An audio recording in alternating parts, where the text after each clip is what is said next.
And I remember just so desperate to get to the hospital. And I think I even said, please don't let me die. It was a year ago, but Diane Erteljack remembers it like it was a day ago. I'm 69. You said 69? Hurry. Okay, yes, 69. I'm trying to start the ambulance. We have questions we have to ask.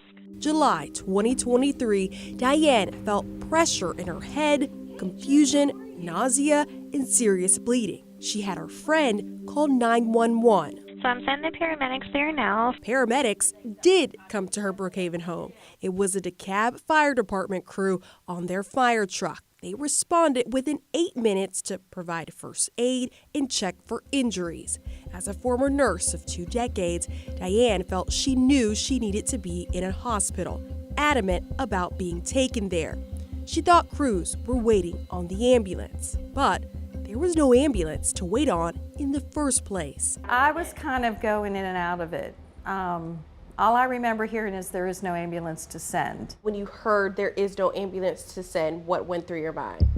I can't believe I just heard that. DeKalb County records show a dispatcher noted can't send resource and resource not available, advanced transport.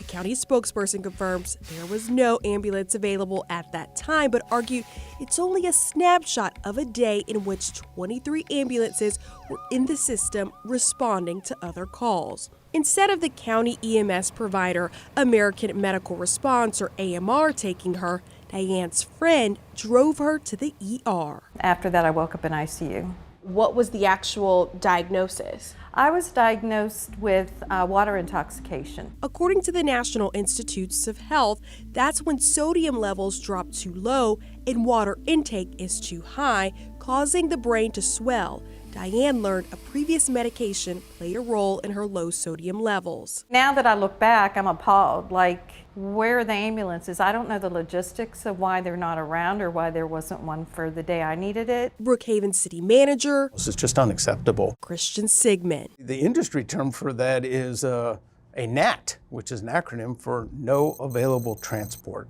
And that's just literally when nothing's available. He claims retired firefighters informed him these NAT declarations are common in DeKalb, but there's no data to back up that claim. Atlanta News First Investigates found the county does not track it. We don't know the magnitude or frequency. The county needs to answer that question. How prevalent is a NAT call and when is it? DeKalb commissioners, DeKalb CEO, and AMR did not agree to an on-camera interview with Atlanta News First Investigates about the delays in EMS services. However, along with EMS staff shortages and excessive non-emergency 911 calls, the county blames wall time.